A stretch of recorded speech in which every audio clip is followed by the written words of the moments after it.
The opinions expressed on the Custody Queen Show are for informational purposes only and are not a substitute for personal, professional legal advice. The persons discussed are fictional and not based on actual clients. Thought it was love, had kids in between. You can count on us, we're the Custody Queens. Yeah, you can count on us, we're the Custody Queens. Good morning to all of our Go Country listeners and everybody enjoying this beautiful Saturday. We want to welcome Mackenzie Fultz. We are thrilled to have Mackenzie with us today. She is a licensed private investigator turned confidence advocate, beauty mentor, and wellness guide. I mean, that's like 3 in 1. And there are not many female private investigators. So I am super excited about this. After shedding 170 pounds and redefining her relationship with self-image, she founded Freedom in Beauty to help women simplify beauty, embrace confidence, and feel powerful in every stage of their life. From sharing real-life PI stories on Dating Detective podcast to empowering women through approachable makeup and wellness routines, Mackenzie is known for keeping it real and relatable. That sounds very familiar. Her mission is simple: help women to look in the mirror, recognize their strength inside and out. And we are just super excited to have her. So welcome, Mackenzie. Thank you so much. Yes, welcome, Mackenzie.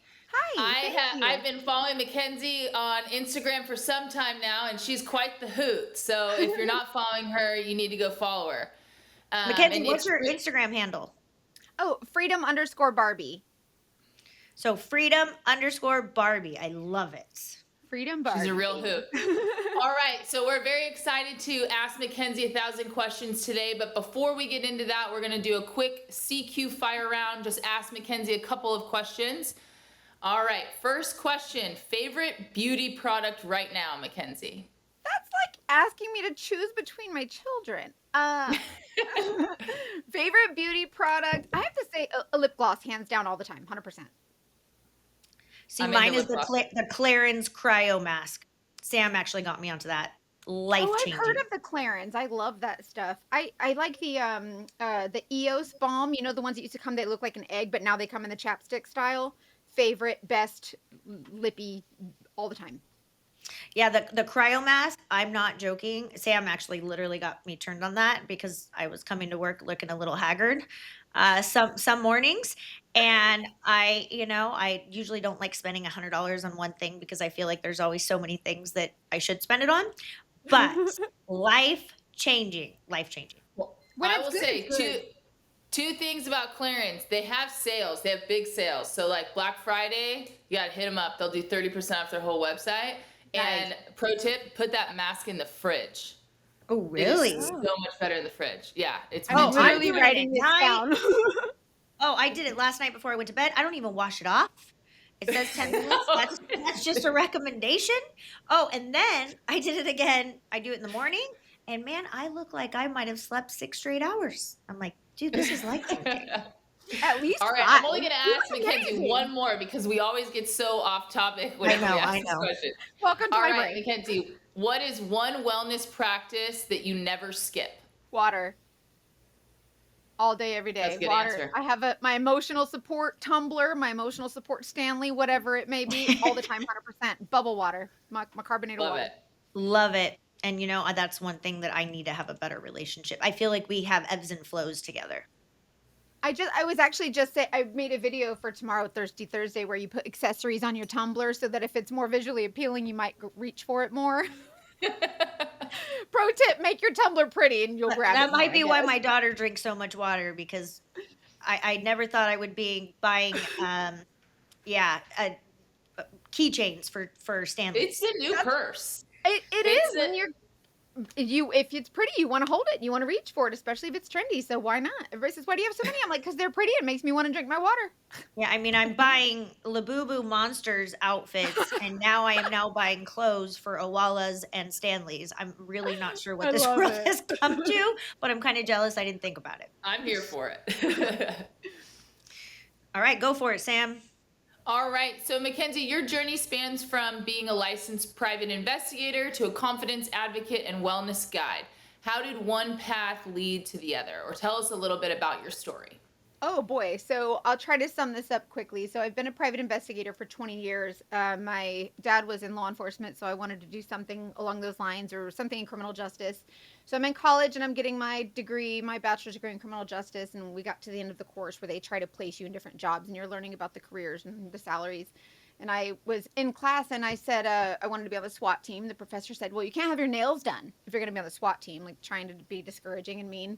And so I said, fine, I'll be a private dick. I'll make my own rules. And he said, I was literally just joking because he embarrassed me. And in front of the whole class, I said, I'll be a private dick. I'll make my own rules. And he said, a private investigator, huh? You'll never make it in that industry because you're a girl and that's a man's industry. So that's when I decided that's what I wanted to do the rest of my life. I went home, got on the Google machine, and I'm furiously typing in how do you become a private investigator in Florida because I'm competitive. And like, if you tell me I can't, I'm gonna. So I did. I have no idea what you're talking about. I can't even relate to that. And so next thing you know, they sent me a PI license in the mail, and I'm like, huh. Okay. So then I get this job as a PI doing insurance fraud claims, and nobody taught me how to do anything. This 70-year-old woman was running this investigative agency, and she said, here's an address, go to it. And I'm like, okay, let's go. And so I did, and I just taught myself how to be a PI. But because that professor told me, he put the belief in me that I shouldn't be a PI, I couldn't be a PI, that it was stupid. And I was like, well, I did it anyways, but I still had that lack of belief. I've been, I was 300 pounds. I've been called fat and ugly my whole life. Everybody bullies you and picks on you. And that's what you start to believe in yourself. And so, I doing surveillance for hours and hours and hours, like hours, 6-7 days a week. I found something to do, and that was makeup. I'd watch the influencers, and then got really good at makeup over years and years, 15 years sitting in my car doing makeup. I just got really good at it. And people were like, you should make videos. And I'm like, nah, who's going to listen to the ugly fat girl? That's silly. And then well, now the joke's on all those people that were, now the joke's on all y'all. Some of them follow me. So I know, right? So I found this makeup online. I was like, that's really stupid. I got to try that. Because again, if I think something's stupid, I got to try it. I'm competitive. So I tried this makeup and I'm like, oh, this is actually really good. Well, I didn't realize it was an MLM. It's like this pyramid scheme. I'm like, run, like, what have I done? Come to find out, it's not an MLM anymore, but it was at that time. And someone actually bought makeup from me. And I was like, no, I don't want to sell it. Like, this is a felony. Like, I didn't know what was going on.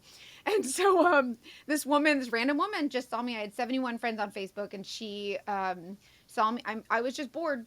Playing dress up in mommy's closet, 300 pounds, knowing that no one was going to listen to me about makeup. And she said, the way you explained it, I was able to put on my makeup and I felt the most confident and the most beautiful I've ever felt in my life. And my husband even complimented me, and she's messaging me and she's video chatting, tears, like crocodile tears. And it was right then that I knew that I had to share, this makeup. Well, then it became, because I'm competitive, now I want to sell this makeup. And I'm like, how much makeup can I sell? And they're like, you can earn a trip to Mexico. And I'm like, this is a fraud for sure. Like, for sure, this is a scam. So I was like, I'm going to earn this trip to Mexico. I don't want to go to Mexico. I don't care. But I earned that trip to Mexico selling the makeup. And after I'd earned the trip and I realized how much it sold, I was like, well, now I'm bored again. So what can I do? So I said, I'm going to tell a PI story and see what happens. So I told my very first PI story, 300 pounds and out there doing my makeup. And I was like, I wonder if they'll be interested in buying my makeup if I tell this funny story. And I was like, but this is stupid because I shouldn't be a PI because I'm a girl and that's a man's industry. And I posted that video and so many people were like, that is so funny. Ha ha ha. And I'm like, wait, you like that? I have 20 years worth. You want more? And so I just kept posting my experiences as a PI while I was talking about makeup. And so I enjoyed the fact that I was helping women feel beautiful. And I was also sharing about being a PI that people were embracing. And I was like, wait, like, so this is okay? Like, he said I couldn't, but I can. And then other women were wanting to become PIs, and it just became this whole big thing. And I was like, this is what I want to do. Keep sharing about how you can be a PI as a woman or do hard things as a woman that a man says you can't. And also, embrace your beauty. And through the course of the connections I had with the women online, they started inspiring me. They were telling me, oh, you're so inspiring. Thank you for helping me learn my makeup. And they inspired me to, take action and share my journey with them. And so over the course of the last 3.5, almost 4 years, I've been on this weight loss journey. I lost 175 pounds, and the more I show up and just be myself and show the not so great parts, the things that other people won't show you on social media, they were inspired by it. And the more I inspire them, the more they inspire me. And it's been an amazing, amazing journey. I'm so grateful for the women that have, just been inspired by me and told me like, hey, thank you for inspiring me. Because my whole life I felt like I was nothing. Isn't that the truth though? When people, most people, I think that Sam and I are different, and I think what we try to present with Custody Queens is that life is hard, and it is not all peaches and roses. And do I do things that if I was my client that I would crucify if I was my client? But that is real. That's real life. And so when people look at Instagram, it's like you have to take it with a grain of salt. Well, Mackenzie, I love that you share your life with people on Instagram, and obviously there's good and bad that comes with that, because people want to judge you from behind their keyboard. And I can't even tell you how many times, Sam, I have gotten so many comments. Not mostly, we get a lot of positive, but we also get a lot of comments like, you don't look like attorneys, I'm not going to say exactly what we've been called, but it's pretty easy to figure it out. But it's all of the names. It's like every one of them. Dumb blonde ditzes, or you're going to be on Beach Boulevard, or you're a lot of things. Use your imagination. And I think they're actually shocked to find out that we know not only are we real attorneys, we are real certified family law specialists, which is the highest level of a family law attorney that you can be in the state of California. But we are very genuine. And I think that people look at social media and they only see the good vibes and good vibes only. My life is perfect. Look how amazing I look. This is my perfectly clean house. This is, I have someone that helps me with my laundry. And that's just not real life. And, I have days where I am nailing it at everything. And I'm like, dude, I could go to court, cook dinner, get laundry done. And then I have days where I'm like, I'm overwhelmed. I'm stressed. I am struggling to get through the day, and I am just not in a great place. But that's life. That's life. Yeah. And I think especially for Kristen and I, and why we are so excited to have you on the show is just that, right? Being authentic and being yourself, because with Kristen and I's practice, we're in family law. So most people are going through the worst day, week, month, or years of their life. And so I think we bring that sort of added level of authenticity to it. Is like, hey, I get it. I've been there. My friend's been there. But I was a child who had parents that separated. I mean, we've kind of all been through it. And I think that there is, a lot of bad sometimes in social media, but the good that can come from it is the relatability and people being able to sort of look at you and figure out who you are and say, hey man, if they can do it, I can do it. Or, forging your own path, whatever that looks like. And it's pretty incredible, your story. It sounds like you kind of bounced around and it worked. And you're still bouncing around. And I think that's admirable. Sometimes you can't have too much of a plan in front of you to really make it authentically work. So that's great. So but don't tell a really strong blonde woman that she can't do something. That's right? Yeah, that's not going to work out. I remember the first time I was in court, literally, it was one of my very first appearances. And this was, many, many, many years ago. And the bailiff looked at me and he said, court reporters are over there. And I was like, I was probably mid to later 20s. And I do look somewhat younger than I am, and I have a super high pitched voice. And I just looked and I was like, not that there's anything against court reporters, but I'm an attorney. I was like, I am an attorney. And where do I sit? Like, not even knowing where to sit. I sat in the wrong, I was supposed to be where the petitioner was, and I sat with the respondent and I swore myself in. But, I'm the same way, Mackenzie, and I know Sam is too. Do not tell me I can't do something, because then I will make it my life mission, showing you that not only can I do it, I'm going to do it better than you. Mm-hmm. Yep. But there's days where I am my worst client, and I have to have Sam's voice in my head going, Kristen, how does this help you and how does this hurt you? Because I'm saying things to my kids that I would crucify my client for saying. Mm-hmm. So Mackenzie, I want a story. Give us and our Juicy. listeners a good story. Juicy. Can I real quick just address what you said about being authentic on social media, just because I think Yes. it'll resonate Mhm. with so many people. So I have this saying, I say the internet ain't real. I'm from Florida, I'm a southern girl, the internet ain't real. And so I talk about how I almost crapped my pants and someone stopped me and I'm running in the mall to the bathroom and I'm like, I'm gonna grab my pants because I had gurgle guts and I was like, listen, we all crap our pants the same way. Period. Like we're all the same, But we've right? all been there. Thank you. Exactly. No one's better than you, celebrities. Kim Kardashian, she's crapped her pants a time or two, guaranteed. She's had how many babies? She has pooped in her pants. I promise you. Anyways, so the point is that, like, we're people show you what they want you to see. Mhm. So don't believe what you see online. You have no idea how many times we might be crying ourselves to sleep because we're going through something we don't know how to deal with. Mhm. All of these things, and me losing weight. I show my belly, my excess skin, and show, hey, my body ain't perfect. Like, it looks smaller now in clothes, but I'm gonna show you my loose skin and show you that I'm real too. So these are real people. But what I loved what you said about when people are on they're behind their keyboards and they're saying things mean online. So my favorite saying, and I actually put this on some Freedom Barbie merch, I said, consider the source. So I knew that when I would go online, I was like, oh, everybody's gonna make fun of me and they're gonna call me fat just like everyone else did, and that's not something like that's embarrassing. And it happened, of course, and then I started calling them out. I'm a private investigator. You think I'm not going to find out who you are, where you live, who your mama is, and call you out? So then I started finding these people, and just because I want to do the right thing as much as possible, I would never share their name. But I do say this person who said this particular thing, this person said, you're fat and you wear too much makeup and you look like a hooker or whatever. And I said, this is a person who has 4 arrests. Like this woman has 4 arrests for methamphetamine. She has all of her kids taken. All of her children were born addicted to meth. She's got DUIs. She's got, custody issues. She's been in jail for theft and all of these things. And she's filed bankruptcy 72 times and she's got nothing. Like, do you know what I mean? And so Yeah, yeah, I yeah. wanted to point out that The these people, audacity these of that girl, person to call I anybody don't know out. where these folks get the audacity, but they need to put it back because it do not belong to them. These people are saying all these things, and it's like, the people that say mean things to you, these aren't happy people. These No, are no, no, people no. that they're angry, and it's because they're usually doing worse than you. And so I say, consider the source.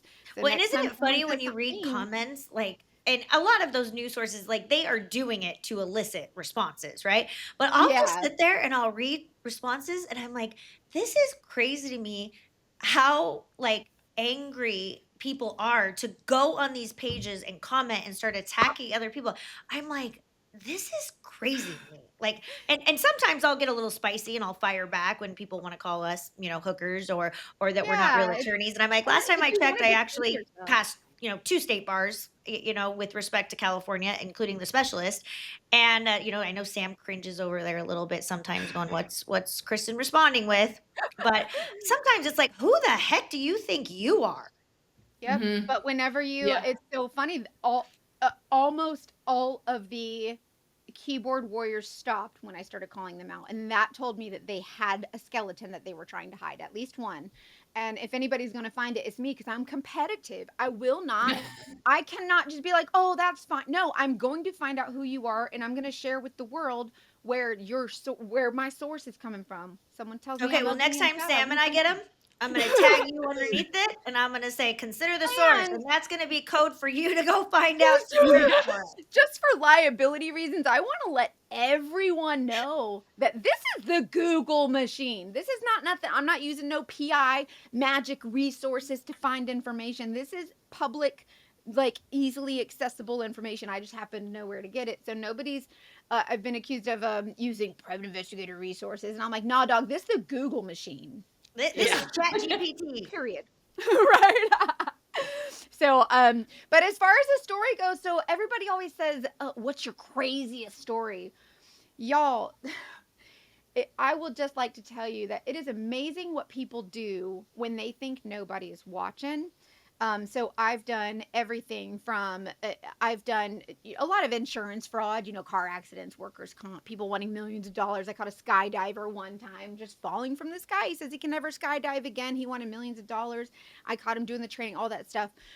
So things like that. But then there's I've done drug trafficking, human trafficking. I've done sex offenders, like realizing that, they're trying to find out where they live. They're not living where they say they're supposed to, which is a big no. And then there's custody cases too. There's domestic cases. The mom wants to know if the dad's drinking or vice versa. And, one wants to prove the other's bad so they can get more custody or whatever. And it is amazing when we stigmatize certain groups of people, like we might see a, average, like a middle-aged woman, stay-at-home mom, and the husband has this great job, and she stays at home in her yoga pants, and she goes to Zumba, takes the kids to school, and you're like, oh, she's going home, and she's gonna cook some sourdough. Meanwhile, she goes to the Walgreens and parks her car, walks across the street to this random, I called it the Batmobile because the guy driving it looked like the Penguin guy from Batman. She gets in his car and she's in his car with him, and you can see the top of her head every couple seconds. And it's interesting that you have this stay-at-home mom. She's out here just, each day going and doing these things with random dudes for no apparent reason. Like we don't know, we can't ask her. So things like that. And I followed a guy one time. He was on his way to work. He left his, he had a very nice, kind of larger size house. You can tell he's got a little bit of money. Stops at a Barnes & Noble, brushes his teeth, takes a poop in the parking lot, gets back in his car and heads to work. We don't know.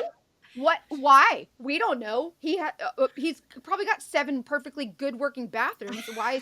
We have no idea. No clue.